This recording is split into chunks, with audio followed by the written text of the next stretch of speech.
Hi everyone, welcome back to my channel. I'm Tiffany Benson, one part of Team Benson, and today we're going to be talking trellising for How to Thursday. So let's look at all the different trellises that I have that I want to show you guys.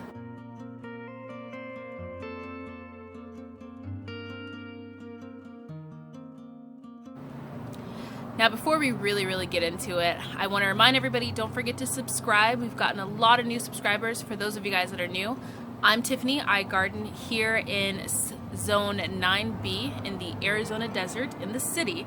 So I have a desert city garden, and I also have a small space garden. So sometimes you'll hear motorcycles, lots of city noise, but you'll see a lot of how I am able to garden and try and provide a lot for my family here in my small space in the desert in the city. But don't forget to subscribe because we have the giveaway coming up. As soon as we get to 2.5K subscribers, we are going to have a giveaway for all medicinal garden seeds. I've been collecting a lot, and I will start showing you guys some of the ones that I'm collecting starting tomorrow, because Fridays are our medicinal herb video days. So I'll be showing you guys those. But today I want to talk trellising. Now first, before I talk trellising, don't forget to start planting your beans. So all of you desert gardeners, right now is the time to get all of your beans just in the dirt. As we walk around, you'll see that I have some beans that are already popping up. There's seeds in the ground, and there are also ones that are starting to pop up and some that are starting to climb, because it's going to be a little rough getting the beans to kind of stay healthy right now because it is still really hot, but they'll germinate quick and you'll also get a good harvest. So beans covered by shade cloth is going to be your best friend for planting your fall garden. But let's talk trellising. So I have a lot of different types of trellises that I use, and I use things that are not traditional, like the normal traditional that you'll go to like a box store and find as a trellis. I do have those, but those are really expensive. I got to the point to where I said, you know, I can create a trellis out of something way cheaper than that. So I'm going to show you the traditional ones that I have. So these I just purchased at Home Depot. They're effective, but each one was around $30, so they were pretty expensive. This black one is also another one I have, also around $30 to $40 at Home Depot. Now when you think about it, a trellis is basically just something to vine up and climb. So why pay $30 or $40 for it? Like, that's really expensive. So I'm going to show you a couple of the trellises that I have that was just a couple of mason ladders, which are like $3 at Home Depot, and some T-post and some zip ties. So most of you guys have asked me about my big arches. I have the big arches, which are each 3 mason ladders on each side, and then the mason ladders are zip tied together, and then they are held all the way down by a T-post, and I just have them in an arch.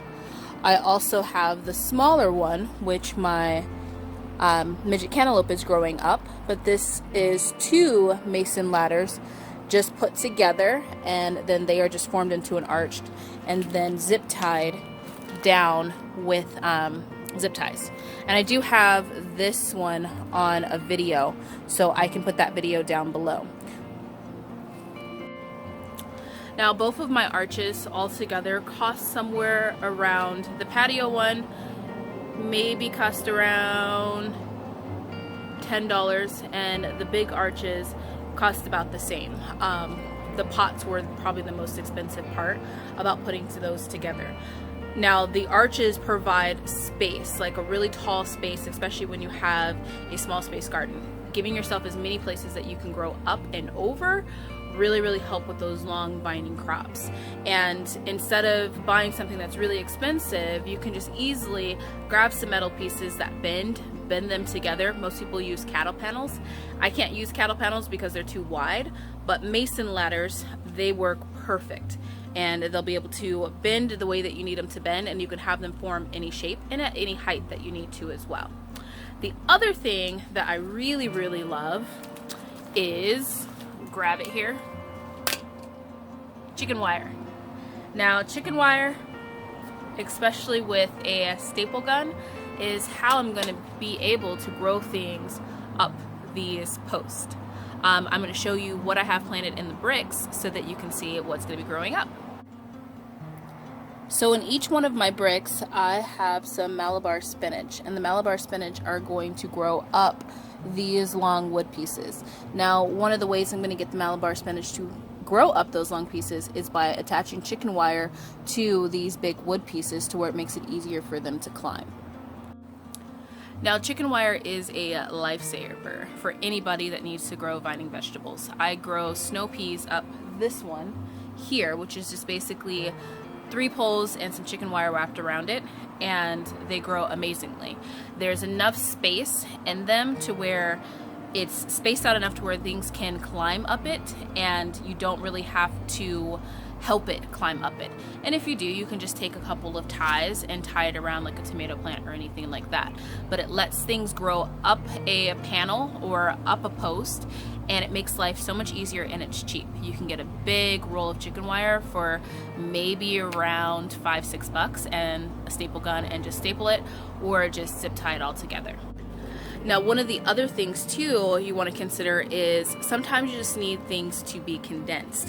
One of the things that I love for that is my Mighty Crop.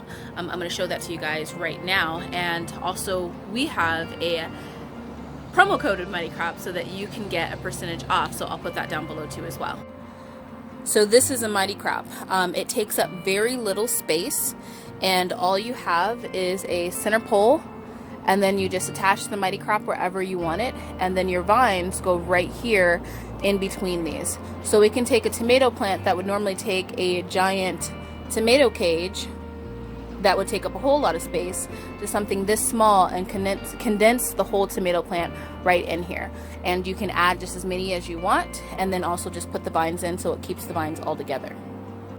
So I really do love my Mighty Crop. It has given me more space in my garden, but it's also made it to where I can grow healthier plants. I grew up my cucumber plant up it, if you guys watched my video a couple months ago, for my summer garden, and it kept my cucumber plant extremely healthy. So the last little one that I want to show you guys is more of a support. Sometimes if you're growing things in a tight space, not only do you need something for it to kind of go up, but also just something to have as support, so to kind of keep things condensed in and not just falling all over the place. So I will show you guys that up next. So I got little things like this from the Dollar Tree. They were only $1, which makes it really affordable, and they just kind of provide a support so that when I do grow my medicinal garden, I'm not going to have them growing back into the AC unit. So it still allows me to use this space and grow things that are a little bit taller. So since we've been here this whole summer because we couldn't go on vacation, our ultimate goal was to be able to expand our growing space and providing more beds and more trellises, because we want to make sure that we have a lot more that we can eat from back here. One of the things that when the whole COVID thing happened in the beginning, I felt like I was a little bit unprepared with having enough growing in the backyard that we could safely eat, and I knew where it was growing, I knew how it was growing and everything about it. So that is one big thing that we wanted to have, and we wanted to make sure that we provided the space. And growing in a small space garden, growing up is going to provide you way more space. So make sure you guys are putting in your trellises. I hope this gives you guys some great ideas. Don't forget, if all else fails, chicken wire and just a couple of posts. You could have something that looks a lot like this, and it's the easiest, cheapest thing that you can do, and it's quick to put up. But get creative, add some trellises to your garden. Guys, comment down below if you have any more trellises ideas, because this is a big thing that can really help a lot of gardeners be able to provide more in their garden and provide more for their spaces. So until next time, grow yourself a garden, because even a small space can provide you with tons of food. Bye guys.